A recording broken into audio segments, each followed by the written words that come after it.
realize that you said Nicolas Cage. Yeah, so in 2002, he had a Porsche stolen from Harlem, Missouri, and they dumped it right here. I said, oh, that Nicolas Cage. Yeah. 8 foot to 15. Like that. Awaking at 6 a.m. to ask his wife for the gift card to drive down to the local convenience store, less than 5 miles away, Donnie Erwin set out to go get cigarettes. The 59-year-old amputee would leave and vanish without a trace in his 2002 silver Hyundai Elantra. Suspecting that Donnie had less than a quarter tank of gas, ChaosDivers and Adventures with Purpose were able to narrow down our search and then work our way to the outer perimeter of his fuel reach. As the two teams split up to cover more water, you'll come along with ChaosDivers as we search 3 different waterways in the area surrounding Camden, Missouri, and the Lake of Ozarks. It's been a blessing to help the families.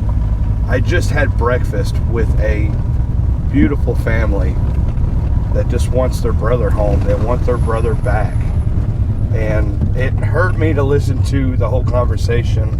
And if you want to hear the conversation that they had, go to Adventures with Purpose. Check out the video on this case. It's a very heartwarming and very, I said heartwarming, but it's a very sad story. As driving through here, I got to thinking about it. This is where the bears live.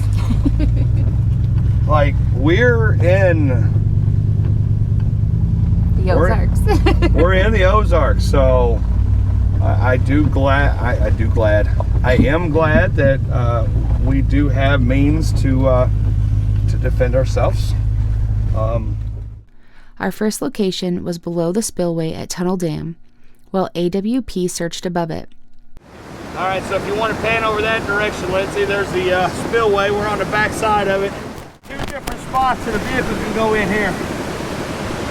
One from top of that mountain, and one from over here. That's 5 feet. 6 feet. 7 feet. 13 feet of water. Oh, wow. 14 foot. There's a lot of bubbles created because of this, and I'm seeing all those bubbles. I'm gonna show you on this. Well, no, I got it to clear up, actually. That's good. All right, so here's what we're looking at. We're at 10 feet of water, 14 foot.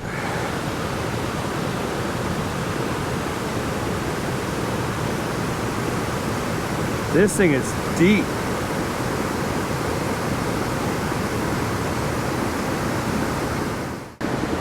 I want to tell you, if there's anything in here, we're going to find it, because this water's churning and moving.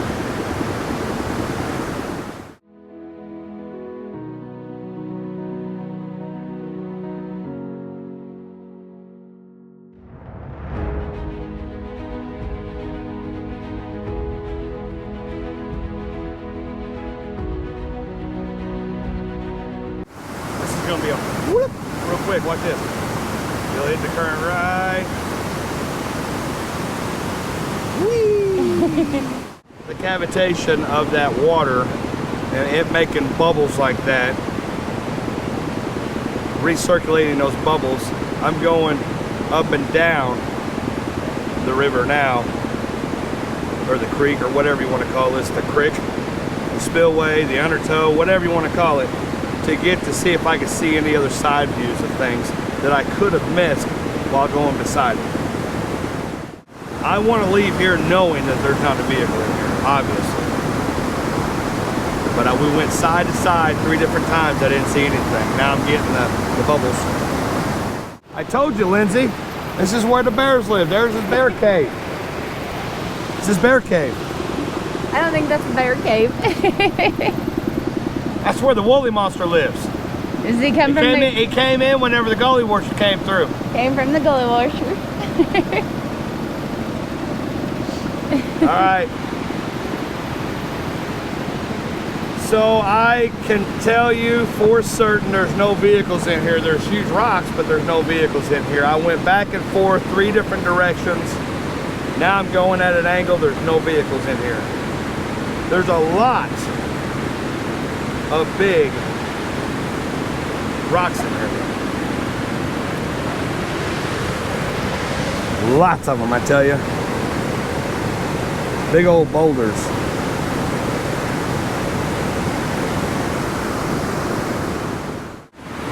Not getting any shadows of what resembles a car.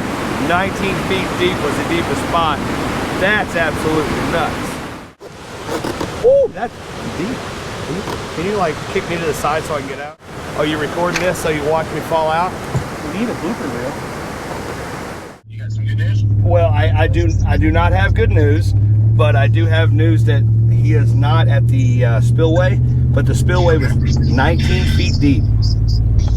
19 feet, okay. And we went around, it was probably 50 to maybe 75 yards of a pond.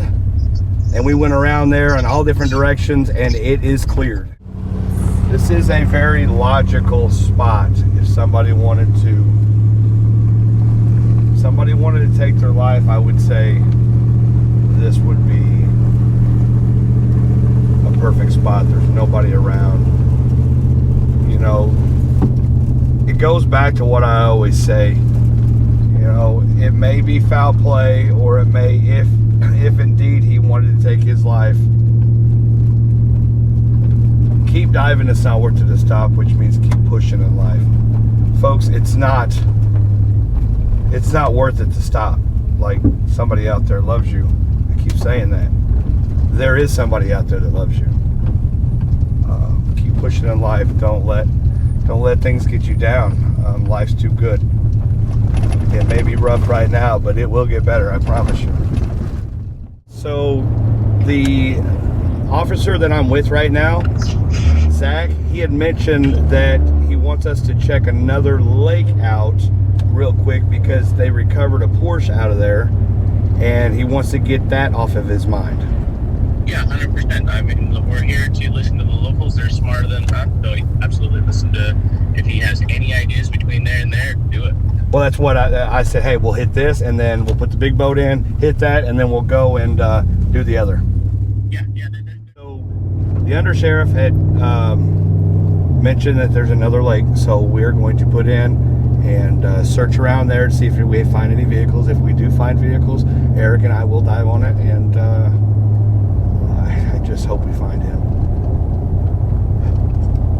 It's pretty crazy that they pulled out Nicolas Cage's Porsche. Did you just say Nicolas Cage? Yeah, that's what he said. That's whose Porsche they pulled out of here. That's where we're going with it. They pulled out Nicolas Cage's Porsche out of here.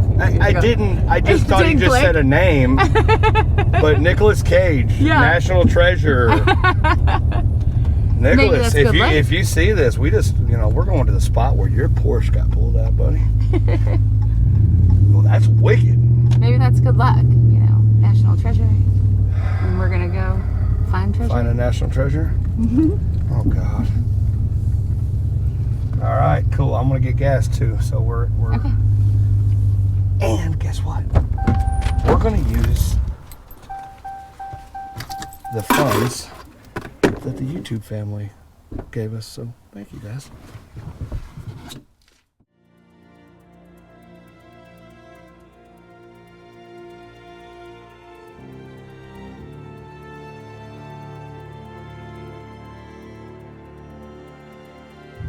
This is for the family, so let's try to bring Donnie home. Thank you guys for your support. You mean everything.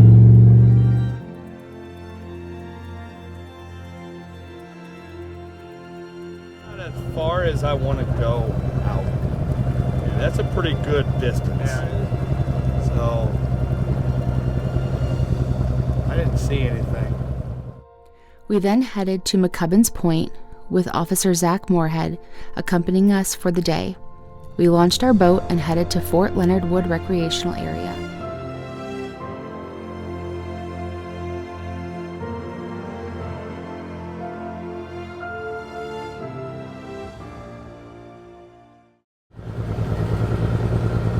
If it's not a vehicle, it's one of those dirt barriers, but that looks. We're at a different location of the boat ramps. There is a boat trailer right there.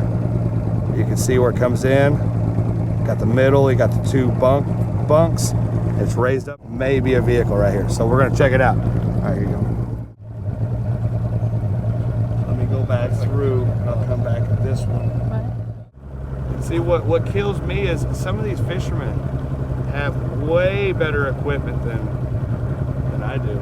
Like, they're tens and thousands of dollars worth of sonar equipment. Yeah. Why aren't they reporting vehicles? They want to fish off of them. Yeah, it's good structure. We didn't find any vehicles, but we did locate a boat and a trailer. While still at Lake of Ozarks, we made our way to the opposite direction to a primitive boat ramp just southeast of McCubbin's Point.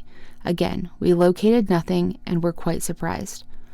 Our last and final location for the day was Lover's Leap off Mariners Pier 31. So today we are at Mariners Pier 31. The sheriff deputy is talking, Zach is talking to the manager, making sure it's okay for us to, I think it's a private, where you have to pay or something. Regardless, we're going to a spot, it's like an inspiration point from where I'm at, but this place is called Lover's Point. Overlooks the water. Very likely that we could find quite a bit of vehicles here. He said it was really deep. Not sure how really deep is, but usually when somebody says it's really deep, it's about 30 feet. If it's 80 or 90, I mean, we're pushing it on trying to find stuff, but I am anticipating finding quite a bit of vehicles. If this is the way he says it is, you could drive a vehicle off of it in no time, boom, gone, done. So, suicide, accident, which I don't think it would be an accident, or intentional insurance fraud. We're going to be on the water here shortly. Hopefully you'll be able to, or hopefully we'll find some vehicles. Today we found a boat and a trailer. We thought we found a car, but every time I went back over it, it was giving me a different reading, and I figured it out, and it wasn't a car. So We sonared in the area and found one innate object. After covering the area several times, we were able to finally determine that it was nothing more than debris that had fallen from Lover's Leap. Or not inspiration, you said Lover's Leap. Lover's Leap. Right. Right above that trash, that rock bluff. Yeah. You mean not the trash, you mean the canvas on the back of somebody's truck? That's a camper shell on the back of somebody's truck. Yeah. Where's the truck? I'm gonna rule that out. Zach, it was a pleasure working with you, buddy. You as well, appreciate it. We're going to go back, meet up at Mindy's, and close up with AWP, and I'll close up with you guys here. If you guys haven't checked out the Adventures with Purpose, check them out on this case, and keep diving. It's not worth it to stop. We found a boat and a trailer today, and we've checked out a lot of places. Yeah. All right, guys. Thank you for everything, and keep diving. It's not worth it to stop. See you later. Returning to the family friend of Donnie's sister, Yvette, we met back up with AWP and discussed with Missy and Yvette our findings for the day. We let them know that in the event there is more information or another area that they find to be concerning, we would happily return and continue searching. As of now, the cold case of Donnie Erwin remains open and unsolved. With great anticipation, we believe our efforts will one day bring Donnie home to rest and